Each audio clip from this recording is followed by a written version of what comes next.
Olá, boa noite. Agora a gente está aqui em definitivo, transmitindo direto de Ribeirão Preto.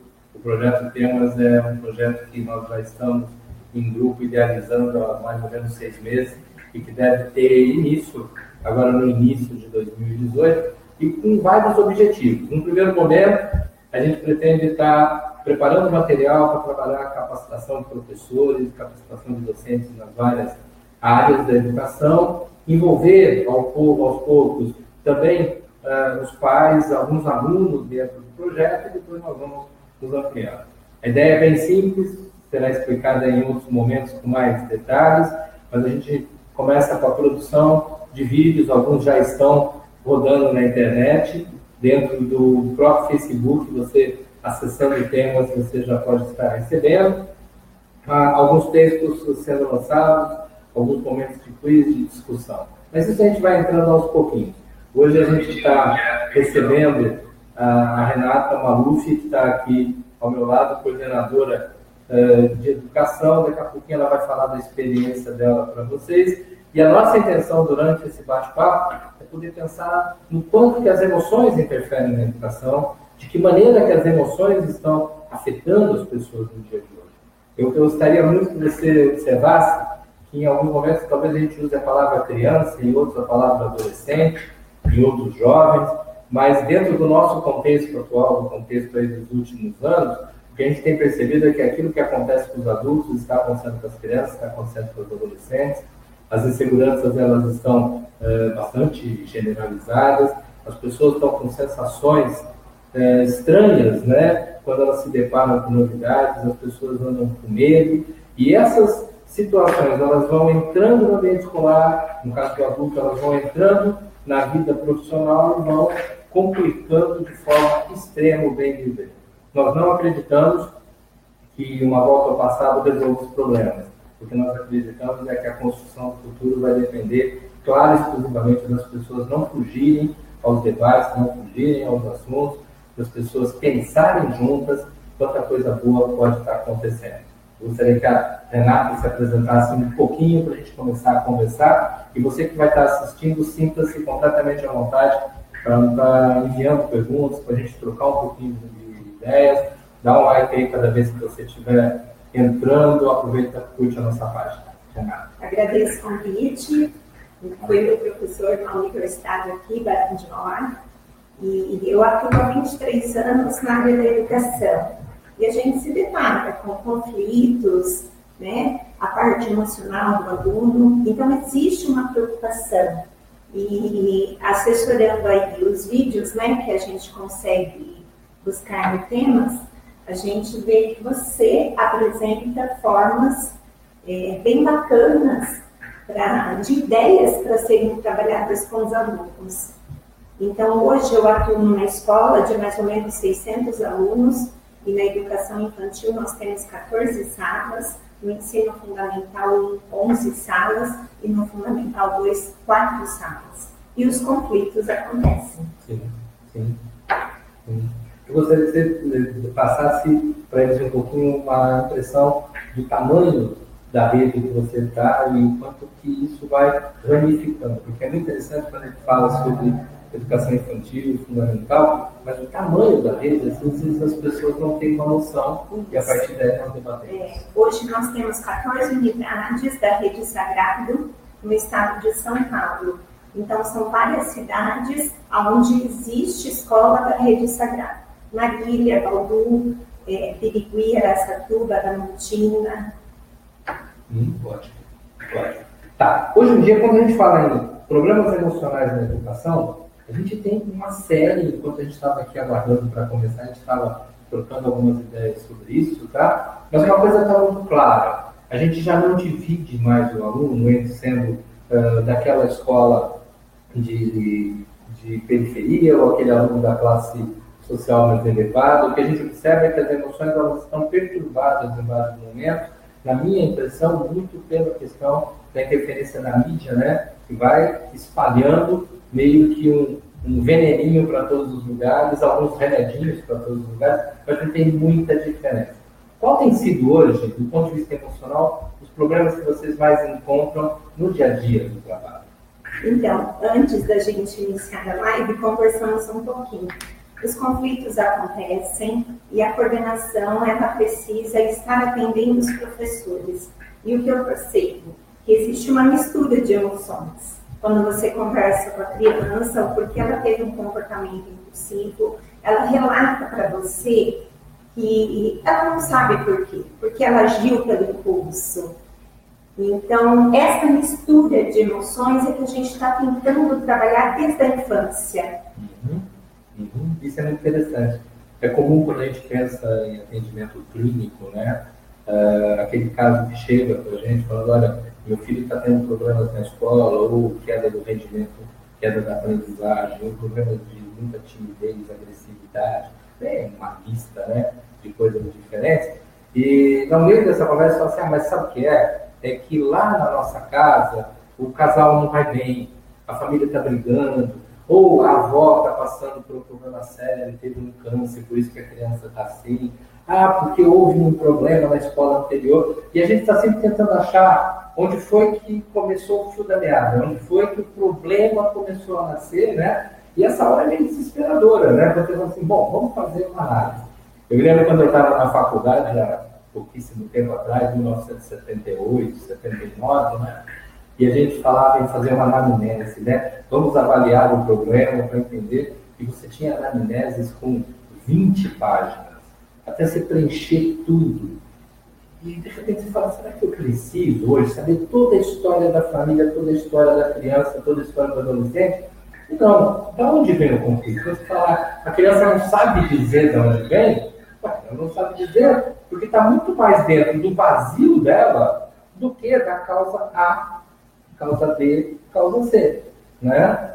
Você consegue observar nos alunos essa coisa de, às vezes, eles estarem vivendo um sofrimento. Nesse aspecto, alguns fecham e outros abrem, né? Alguns explodem, outros implodem, né? Estão vivendo um sofrimento e, com esse sofrimento, eles estão tentando identificar. E aí a tendência é culpar o outro. Na verdade, cara, eu estou sofrendo aqui dentro. Eu estou com uma sensação esquisita. Aliás, você que está assistindo a gente, é provável que você talvez tenha tido essa semana alguma sensação esquisita num dia tal lá. Você fala, não sei o que aconteceu comigo. Por isso que eu também acordei meio esquisito. Se para a gente que é adulto é difícil entender isso, imagina para alguém de 7 anos de idade. Né? Conflitos sociais. Como é que as suas professoras olham nessa hora em que, de repente, o aluno fala alguma coisa fez eu fazer aquilo? Né? Como se ele estivesse criando uma mentira, né? Por que você bateu no colega? Por que você empurrou não sei quem? Não sei, alguma coisa. As professoras olham isso como se fosse a criança espertinha, querendo mentir, a criança que foi seduzida por uma ideia. Como é que elas olham? Então, hoje, nós trabalhamos muito a formação com os professores. E o que eu tento passar para os professores, que um comportamento agressivo, impulsivo, muitas vezes aquele que fere também tem as suas feridas. Sim. Tá? Então a gente tenta ter esse olhar acolhedor de uma alma. Quando uma alma toca a outra alma, né? Você pode ter todas as teorias técnicas, a gente consegue enxergar melhor essa criança, não julgando como uma criança agressiva. Tá? E o que eu percebo também, às vezes, conflitos entre alunos maiores, tá, pela falta do autoconhecimento. Ele observa o que o outro acha dele, mas ele não consegue entender o que ele mesmo acha dele. Às vezes eu pergunto, professora Renata, ela não gosta de mim, quando eu passo ela está em grupinhos falando mal de mim. O que eu tento mostrar para essa criança, o que você acha de você? Você é o que ela acha, realmente. Então, essa reflexão do autoconhecimento. Então, eu vejo que os professores têm essa mão levantada, tá? E a gente faz um trabalho. Quando é muita agressividade, a gente pede, assim, uma avaliação dos pais. Tá. Eu acho que essa questão é interessante. Na hora que você fala da avaliação dos pais, é interessante a gente pensar que são realmente pais dupla. Porque, na maioria das vezes, um acha que é um motivo e o outro acha que é o outro. É difícil os pais chegarem e falar, não, a gente pensa igual, não é? E aí começam as dificuldades. Os pais pensam diferente, as informações chegam de uma forma conflituosa, né? Eu ouvi uma frase há pouco tempo atrás, e pessoalmente eu não gosto de falar frases sem citar o autor, mas sinceramente não me lembro quem é o autor agora, e que ele fala assim: eu não gosto daquela pessoa porque o pecado dela é diferente do meu. Né? Em outras palavras, eu convivo muito bem com os meus pecados, meus problemas, e com todo mundo que peca igual, eu convivo muito mal com quem é diferente. Se isso sempre foi uma verdade, atualmente é uma verdade extremamente consolidada. Né? Eu não admito que o mundo pense diferente. Só se a gente viaja um pouquinho lá na década de 60, 70, a gente chegava numa sala de aula com 40 alunos, e você encontrava naquela sala de aula 3 tipos de modelo, 3 tipos de família, 2 tipos de família, para dizer que na maioria um tipo de família. Eram regras iguais, rotinas iguais, religiões, uma série de coisas muito semelhantes. Então não havia muito conflito entre o que era certo e o que era errado. Né?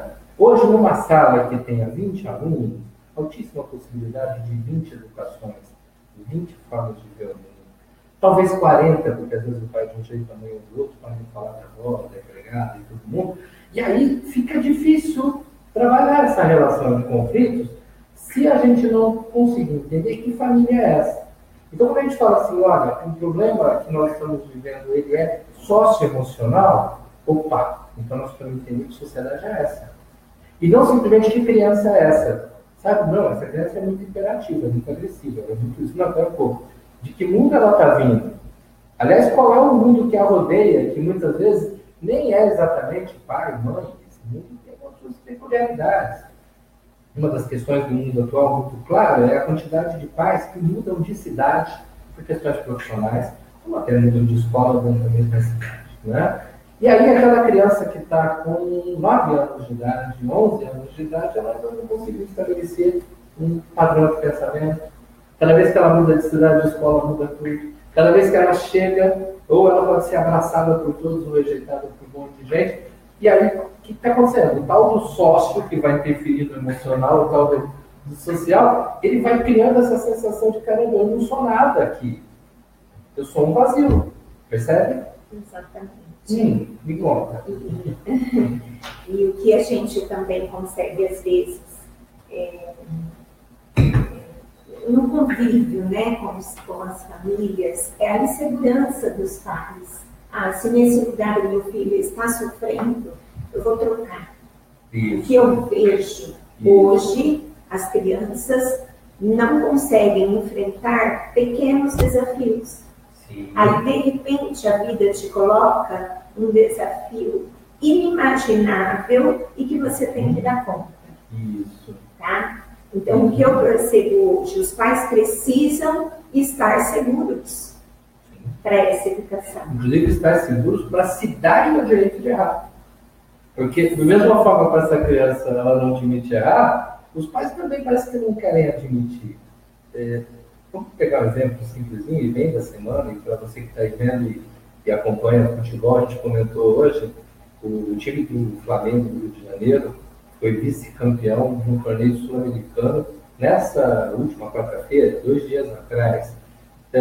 Isso, de forma geral, é uma grande glória. Vai ficar para a história do clube esse vice-campeonato e deveria ficar para a história de cada uma das pessoas que esteve ali presente, apesar de chateados com a derrota, apesar de incomodados com tudo, deveria ficar para eles a ideia de, a gente não é qualquer um, não. Todos os times desse país não conseguiram chegar, nós é que chegamos, né? Mas o que aconteceu? Na hora da entrega das medalhas, a maioria, não foi um jogador, a maioria dos jogadores, infelizmente, especialmente os mais novos, eles recusaram a medalha, alguns não colocaram a mão, outros receberam e colocaram do lado uma espécie de mesa. Pouquíssimos, coincidentemente, alguns um pouco mais velhos, tá? Eu não estou querendo dizer que a educação, 5, 10 anos de diferença, estava tão melhor assim, tá? Esses receberam e cumprimentaram as pessoas e entraram. Aprender a perder talvez seja o primeiro passo para que eu consiga viver em sociedade. Eu só sei viver em sociedade se eu sei parar no semáforo para deixar o outro passar eu só sei viver em sociedade quando eu deixo o outro falar até o fim para depois eu colocar a minha ideia. E a pergunta é assim, os nossos alunos, e para quem é pai e mãe aí, os nossos filhos, eles sabem a hora de falar, eles sabem o tom de falar, eles entendem que saber conversar não é seguir uma regrinha, saber conversar é aprender a abrir portas para conviver, né? Nossos alunos aprendem, nossos pais ensinam como é que a gente convive. Você diria para mim que tem uma faixa mais difícil de aluno? Uma faixa etária mais difícil ou não? Porque no seu espaço de trabalho. No meu espaço, eu não trabalho com adolescentes. É a coordenadora Vânia, do segmento 2. E a gente brinca um pouquinho, a gente não sabe quem dá mais trabalho, se são os bebês, né, de 1 ano e meio, 2 aninhos, que ainda estão aprendendo, ou se são os adolescentes que batem de frente com algumas regras. Sei mais ou menos, se são os bebês pequenininhos ou os bebês grandes? Isso, tá. Exatamente. Processo. Tá. Exatamente. Uhum. Então, assim, eu acho que desafios, eles são importantes. Os erros também, porque os erros acontecem, você busca o acerto. Uhum. Então, a dica que eu daria, né, como mãe, hoje eu tenho um filho de 21 e um que vai fazer 18. E o que eu vejo, eles se deparam com situações difíceis, mas eu sempre tento encorajá-los. Eu nunca digo, tipo assim, tá bom, você não vai, então não precisa fazer. Não, você vai fazer e vai corrigir. Você vai acertar. Então, eu acho que a função da educação é essa, você colocando coragem, você tem que enfrentar os desafios. Essa é a grande questão. Eu até diria que a coragem, ela passa a ser algo que pode ser visto de forma um pouquinho mais simples. A gente antigamente, quando falava de coragem, falava de um ato heróico, né? Então, hoje, coragem, simplesmente dar continuidade às oportunidades que tem na sua vida. Porque as pessoas têm fugido muito, né? Nós estamos conversando aqui há alguns minutinhos, uma série de pessoas estão entrando. Nós estamos sendo transmitidos nesse momento por alguns canais diferentes. A gente está no Facebook do Projeto Temas, no Facebook do meu, do Guilherme da Vora, no Facebook da Renata Maluf, nós estamos no do Gustavo Prestino, e nós estamos com o Rodrigo Leone. Então, está entrando gente em vários caminhos diferentes. Eu estou vendo aqui, ó, Sueli, Karina, Cecília, Catarina, e todo mundo está aí nos assistindo. Isso, e ela está vendo apenas em um deles. É verdade. Tá. Sinta-se à vontade para entrar na nossa conversa, coloca o teu pitaco, a tua opinião. Nós não estamos aqui para tentar achar grandes respostas para a humanidade, não. Nós estamos dispostos a, pelo menos, buscar a compreensão das ferramentas que a gente tem para poder auxiliar as pessoas à nossa volta. Muito interessante pensar que a psicologia, ela não é uma ferramenta do psicólogo, sabe? A psicologia é uma ferramenta. Por acaso, psicólogos usam, educadores usam, o pessoal do marketing usa, da administração. Para dizer a verdade, eu acho que todo mundo pode usar à vontade, que as ferramentas estão aí. Agora, o que a gente precisa, voltando na expressão da Renata, é coragem para usar. Coragem para olhar para um aluno, olhar para uma criança, para um adolescente, e não é falar, nossa, mas qual é o problema daquela criança? Eu deveria pensar, cara, qual é o problema do ambiente que nós estamos vivendo que inclui essa criança? Qual é o ambiente, não da onde a criança simplesmente veio, mas o ambiente que permeia a vida dela, desde a casa, passa por todas as redes sociais e TV e chega até nós. É um ambiente grande, né? Foi-se o tempo em que a gente crescia num espaço definido e hoje nós crescemos a partir desse conjunto de coisas. O que dá para fazer na nossa escola? E aí, Renato, eu gostaria que você pensasse um pouquinho sobre outras escolas que você já tenha experimentado, convivido. O que dá para a gente fazer? Coisas simples para melhorar um pouquinho a relação desses alunos entre si e até a relação desses alunos com a comunidade como um todo, que inclui professores, funcionários, os pais em alguns momentos, e quebrar um pouco essas barreiras do eu sou melhor, eu sou pior, eu sou mais inteligente, eu sou menos, porque são essas barreiras da diferença que alimentam as agressividades, as inseguranças do dia a dia. Você já viu? Eu sou um pouquinho suspeita a falar, porque eu trabalho numa unidade escolar que de uma instituição católica da rede sagrada, são apóstolos, né, do Sagrado Coração. Então a gente tem ali as aulas de ensino religioso. Essas aulas, elas são diferenciadas porque elas não trabalham a religião em si, elas trabalham valores e virtudes. Então a gente começa a desenvolver trabalhos solidários, tá? Este ano a gente conseguiu desenvolver com o asilo da nossa cidade um café da manhã com as crianças. Então as crianças serviram os idosos, apresentaram música para os idosos, depois receberam também a devolutiva, porque os idosos quiseram cantar para as crianças. Então eu vejo assim, você desenvolver empatia, isso é muito importante, né? Se colocar no lugar do outro e o trabalho com as emoções. Tá? Eu lancei para os professores em agosto, elas começaram esse trabalho com as crianças da educação infantil, o reconhecimento das suas emoções, e eu acho muito importante esse falar. Hoje a gente sabe que o número de suicídios em adolescentes é muito grande, não é?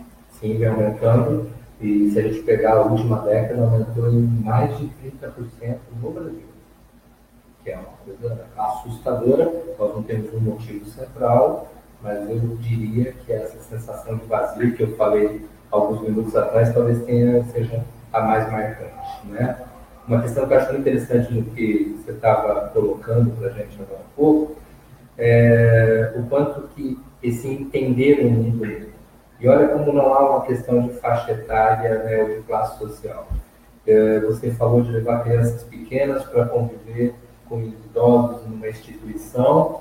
Eu tive a oportunidade, esse ano passado, dentro de uma escola de ensino médio, que eu presto consultoria, de ver um projeto que foi proposto e já está sendo desenvolvido, de voluntariado. Quando foi feito o projeto, se acreditou que por volta de 20 a 25 alunos de um grupo de mais ou menos 350 se envolveriam, alunos de ensino médio e cursinho, com voluntariado. E a surpresa é que praticamente um terço inteiro da escola aqui se envolvia. Qual o objetivo? Que esses alunos que estão pensando na universidade se envolvam com a comunidade, entender o mundo, além de simplesmente estudar para passar numa grande universidade e entrar. Mas isso não veio à toa, isso veio porque vem aumentando muito no Brasil o número de jovens interessados em estudar no exterior. E especialmente em alguns países da Europa, é comum que você, na hora de levar lá seu currículo para essa escola, você chegue e acrescente no seu currículo os trabalhos voluntários que você fez.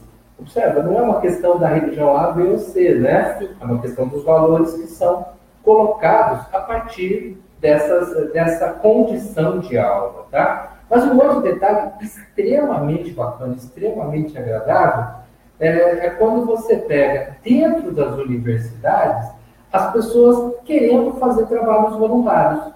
Então eu tive a oportunidade esse ano, trabalhando com 2 cursos de medicina, em que os estudantes que têm lá suas cargas horárias lotadas e tudo mais, sendo convidados a não ir numa creche ou uma instituição de idosos para fazer um trabalho como se fosse um médico ou estudante de medicina. Não, simplesmente para ir lá ler livros, bater papo, dar risada junto, compartilhar pão com manteiga, bolachinha, chá e café, porque é nesse exercício da convivência, por acaso nós falamos meio que na caridade, mas quando eu falo exercício de convivência, é levar aquele menino que nunca vai visitar a avó, até porque o próprio pai fala que não tem tempo, e que às vezes o pai, no meio da viagem, quando está levando, fala, olha, eu sei que a tua avó é chata, mas aguenta lá um pouquinho, não sei o quê. Não, fazer com que ele se envolva com a própria história da família dele. Isso é a religião, é a postura, isso é a condição de vida de forma mais apurada possível. E esse que convive com as pessoas diferentes, diferenças de idade, diferenças socioeconômicas, diferenças culturais, ele não tem medo. Porque o medo, ele está diretamente ligado a conviver com algo que eu não conheço. Se eu não conheço, eu tenho medo. Tudo que é novo, né? Tudo que é novo. Exatamente. Tudo que é novo. E eu vejo assim, quando você disse esse gesto solidário, ele faz a diferença. Esse ano nós também colocamos que teria um monitor no pátio por série. Esse monitor usaria um aventalzinho para auxiliar a coleta do lixo, porque nós temos a separação do lixo. Então, esse monitor era responsável em vistoriar as outras crianças para ver se eles estavam jogando no lixo correto. E uma graça, porque partia do primeiro ano do ensino fundamental até o 9º ano. Legal. Então, eles tentavam, assim, com o próprio colega, essa orientação. Olha, você jogou a latinha, mas no lixo do papel. Tá? Então, assim, esse auxílio que o próprio aluno faz com o outro é muito importante. Sim, é fantástico. Você me fez lembrar de uma cena, daqui a pouco o Guga, que está coordenando a gente aqui, vai entrar, ele está meio ansioso para jogar alguma coisa ali. Tá? Você me fez lembrar uma história muito interessante. Eu, além de trabalhar de psicólogo e fazer algumas outras coisas, eu gosto muito de cuidar da cozinha da casa, sabe? Então, adoro lavar prato, copo e tudo mais na minha, não vou ficar fazendo na casa de todo mundo, né? E eu me lembro da minha filha mais nova, quando ela tinha por volta de 5 anos de idade, que eu estava ali lavando algumas coisas no sábado em casa e deixei a torneira aberta e a minha filha falou: pai, você não sabe que a água do mundo vai acabar? Né? E aí eu brinquei com ela, falei: não, filha, eu sei, mas não vai acabar hoje não sei o quê. Aí em seguida ela me deu uma dura, me deu um sermão, que eu fechei aquela água, pedi um monte de desculpa. Hoje ela já está com 19 anos e desde os 5 eu tenho economizado água. Em outras palavras, aquilo que a gente aprende de verdade dentro da escola, aprender de verdade que a gente conversa, discute, compartilha, tem prazer em estar aprendendo, a gente transforma a família. Antigamente a gente falava: orienta os pais para educar os filhos. Hoje eu posso falar, talvez na maioria das vezes, orienta as crianças, esses filhos, mas não é orientar dando uma bela aula, oriente vivendo aquela aula, tá? Que eles vão mexer nessa sociedade. E eu acho que esse é um processo que é fundamental. Tá? Gente, o Guga Regina, ele está aqui do nosso lado, apareceu a mão dele ali. Ele fala um oizinho aqui. Fala um oi rápido, entrou, tá? O Guga e o Rodrigo Leone fazem parte da nossa equipe do Projeto Temas. O Rodrigo não pôde estar com a gente hoje aqui no estúdio, mas o Guga está anotando algumas questões e ele ia jogar alguma coisa para a gente. Nós temos 2 questões que eu queria voltar no tema da coragem, para que os dois colocassem para a gente isso, né? Como pais também. Diante dos métodos, né, que as escolas têm evoluído, vários métodos de ensino, métodos diferentes, buscando tecnologia, né? Como a gente mantém a importância do cuidado com o ser humano dentro da instituição. Tá.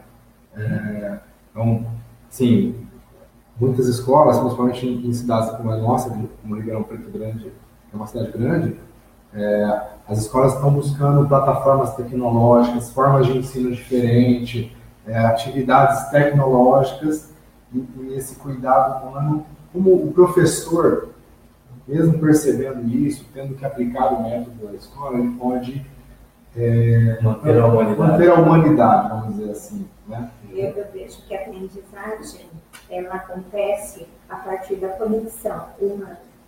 Então, se o professor ele tem essa conexão com o outro, essa atividade ela vai ser bem desenvolvida, tá? Apesar da tecnologia, né? Precisamos, assim, porque todos nós somos uma escola, a gente vive em constante aprendizagem. Então, tendo essa conexão, eu vejo assim, que gera o bem-estar. Eu estou aqui e eu estou bem, né? Porque eu acho que o bem-estar, ele está assim, bem ligado à evolução do conhecimento. E como o Guilherme disse, o conhecimento ele é válido quando ele é colocado em prática. A filha fez ele desligar a torneira para economizar água. Fora outras coisas que ela já fez. Aí eu comentei a questão da coragem pelo seguinte ponto, né? A onda é tecnologia, né? Sim. o pai precisa ter essa coragem como não ser escravo, como não ser escravo dela e procurar uma instituição também que trabalhe essa ideia de manter valores dos horários dos seus filhos. Cara, existem algumas questões extremamente interessantes, né? Tem pessoas que ficam discutindo a escola da linha de Piaget, da linha A, B, C, D, ou vão falar a respeito de grandes inovações tecnológicas. Gente, vamos partir de alguns conceitos simples. Aristóteles, 384 anos antes de Cristo, ele falava que a função do conhecimento é levar o homem a vencer seus medos. Em outras palavras, se eu aprendo matemática, é porque ela vai fazer eu ser uma pessoa com mais coragem para encarar as dificuldades dos números ou das lógicas. Se eu aprendo português, inglês ou outras línguas, eu tenho mais coragem de me comunicar com o mundo. Então, eu tenho coragem na medida em que eu tenho conhecimento. Uma pessoa sem conhecimento, ela é covarde e, por isso mesmo, muito tendenciosa à agressão, porque aquele que não sabe usar suas ferramentas intelectuais, ele vai acabar usando suas ferramentas físicas, e isso em todas as faixas de idade. Tá? Nós não podemos negar que a educação, a exemplo da medicina, a exemplo do mecânico de carro, depende da tecnologia. Foi-se o tempo que o mecânico tinha lá meia dúzia de ferramentas e consertava qualquer carro. Hoje ele tem que ter todo um conhecimento de informática para trabalhar. Foi-se o tempo que o médico fazia uma consulta simplesmente com as mãos. Hoje ele usa uma série de equipamentos e o que a gente está vendo é a saúde tendo condições de melhor, as pessoas vivendo mais. Chegando na educação, nós tivemos, muito especialmente há uns 20 anos atrás, ou 15 anos atrás, essa coisa do boom da tecnologia. E aí começou uma divisão. As escolas que pensam a tecnologia e as escolas que pensam a humanidade. Como se isso fossem coisas que não pudessem andar juntos. Né? Então aquela coisa, não, a minha lousa ela tem que ser digital. E a outra escola falava na propaganda dela, aqui nós usamos a lousa tradicional com giz. Como se o fato de ser digital, ser com giz era um grande problema. Porque se você tiver um professor ruim, não funciona em nenhuma das duas. Se você tiver um professor extremamente bom, talvez ele nem vá para a lousa. E ela vai ficar lá ocupando espaço. Então não é esse o problema. A grande questão é que nós precisamos aprender, estou falando de nós educadores e nós pais, nós precisamos aprender que a tecnologia faz parte da nossa vida e que essa tecnologia que nós estamos usando nesse momento, por exemplo, talvez daqui a 2 anos ela seja tão obsoleta que a gente vai dar risada de ter feito uma transmissão desse jeito. Tá? Talvez a gente apareça na casa de cada um como uma espécie de um avatar lá, conversando na sala. Tá? Então, a tecnologia está caminhando, nós temos que caminhar com ela, só que nós temos que lembrar que a tecnologia é um dos frutos da humanidade. Então, ser humano é ser aquele que, de posse das suas competências, é capaz de melhorar o mundo em que está. E a escola, volta lá no Aristóteles, ela dá essa condição de você qualificar mais ainda os seus conhecimentos para melhorar esse mundo que está. Se eu posso melhorar o mundo tomando água com a minha mão assim, em concha, e depois eu descubro que tomando com a caneca fica mais fácil, vamos tentar melhorar o mundo. Mas o importante é que a gente tomou água. A questão é como é que a gente trabalha o conhecimento prático, concreto, que dá um olhar futuro sem tirar o pé do presente, que me faz entender que vale a pena eu sonhar com coisas fantásticas, mas eu tenho que conviver com o meu vizinho, com o meu irmão, com o meu primo, com os meus colegas, inclusive a gente que é adultos, colegas de trabalho. Como é que eu trabalho essa relação? E aí, a questão das humanidades vai mudando. O que eu tenho assistido ultimamente, Gustavo, é muito essa coisa assim de que aquelas escolas que falavam, não, a gente é contra a tecnologia, elas simplesmente estão entrando na tecnologia porque não tem como escapar. Né? E elas estão entrando agora atrasadas, elas perderam tempo. E aquelas que entraram com muita sede ao pote, tropeçaram nessa sede ao pote, ganharam no marketing, mas muitas vezes o que elas ouvem dos pais, é que os pais falaram, não, mas vocês deram isso para o meu filho, deram tecnologia, mas não fizeram nada. Né? Eu tive a oportunidade, eu não estou generalizando, são casos isolados, de conhecer a escola que deu tablet, porque fazia parte do grande do grande chamariz da escola, né? Deram os tablets, mas não deram uma aula no tablet. Ninguém usou, quer dizer, aquela criança levou para casa, se divertiu com alguma coisa, ou acabou na mão da mãe, do pai, ou está lá, guardado dentro de uma gaveta. As tecnologias estão ali para ser usadas. Bacana pensar que a coragem não é para voltar para a humanidade, é simplesmente permitir que ela aconteça. Os professores, muitas vezes, eles se esquecem disso. Quando eles estão lá fazendo o planejamento, ou o planejamento anual, ou o planejamento da aula específica daquela semana, ele tem que parar para pensar não simplesmente no conteúdo que ele está dando naquele dia, mas de que forma que eu faço com que os alunos sintam o prazer de receber aquele conteúdo e entendam o quanto é bacana, de posse daquele conteúdo, eu poder chegar em casa e falar, cara, eu entendo daquilo, eu sei aquilo, ou que legal, eu vou mostrar aquilo para minha mãe, eu vou mostrar aquilo para meu pai, eu vou contar para o meu amigo. A hora que tiver numa reunião, que pode ser da família, adultos, ou pode ser com crianças ou adolescentes, e tocarem no assunto porque eu sei falar sobre isso, eu sei o que está acontecendo no mundo.